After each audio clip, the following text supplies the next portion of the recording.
Assalamualaikum warahmatullahi wabarakatuh. Perkenalkan, nama saya Santika, pembina literasi di SMP Negeri 1 Ciparai, Subrayon 8. Pada kesempatan kali ini, saya akan membuat review buku, salah satu buku yang telah saya baca, yakni yang berjudul Si Anak Cahaya. Buku ini ditulis oleh Terelie, diterbitkan oleh Republika Penerbit dan berjumlah 417 halaman.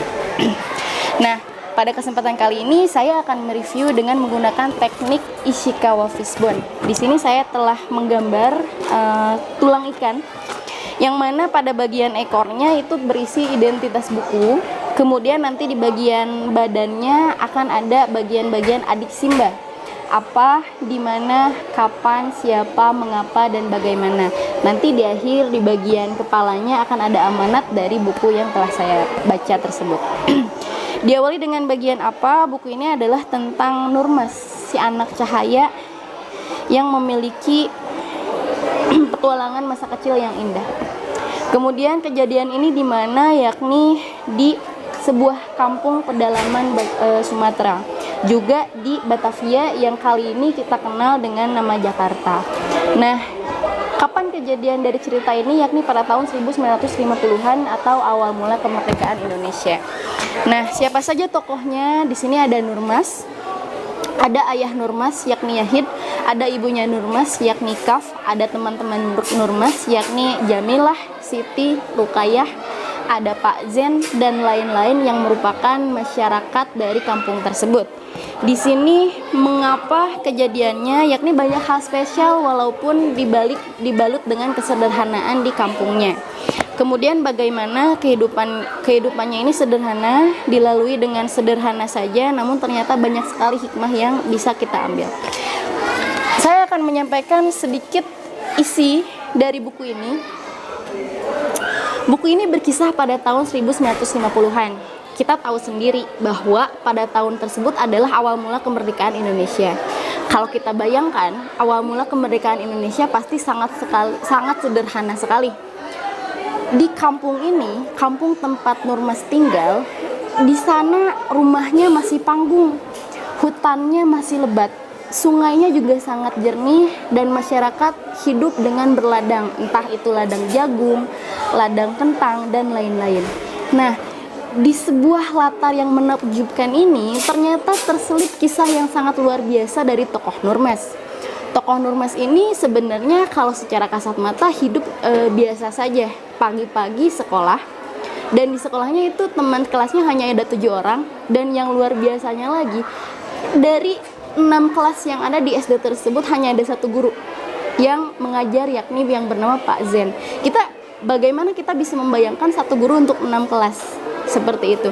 Kemudian ketika pulang sekolah, Nurmas biasanya membantu orang tuanya di ladang. Ketika selesai membantu orang tuanya di ladang, Nurmas biasanya bermain dengan teman-teman karibnya, yakni Jamilah, Siti, dan Rukayah. Permainannya sederhana sekali. Kadang mengambil udang di sungai, namun sambil berpantun. Kadang mengambil rebung dan lain-lain. Setelah selesai bermain, selepas maghrib, Nurmas dan teman-teman kampung biasanya mengaji di tempat kakek Ibrahim. Begitu sederhana kehidupan mereka. Namun ternyata di balik kesederhanaan tersebut, di balik latar tempat yang indah tersebut, kisah-kisah yang dihadirkan oleh penulis yakni Terelie di sini sangatlah indah dan sangat penuh dengan hikmahnya. Seperti bagian favorit dari buku ini, yakni bagian favorit saya, yakni di bagian terakhir dari buku ini adalah kenapa si tokoh Nurmas ini bisa dikatakan atau bisa dipanggil si anak cahaya. Si anak cahaya ini ternyata digambarkan karena Nurmas mendapati sebuah petualangan yang luar biasa.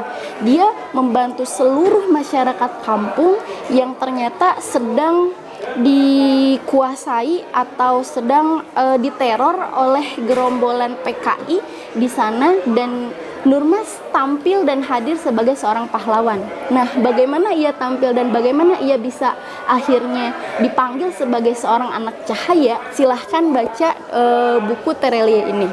Nah, kemudian di sini saya akan menyampaikan hal yang menarik atau kelebihan dari buku ini bahwa Terelie di sini mampu sekali untuk bisa membuat pembaca masuk ke dalam ceritanya. Kita jadi bisa membayangkan bagaimana kehidupan di kampung yang notabene pada zaman sekarang sangat sulit sekali kita bisa merasakan itu.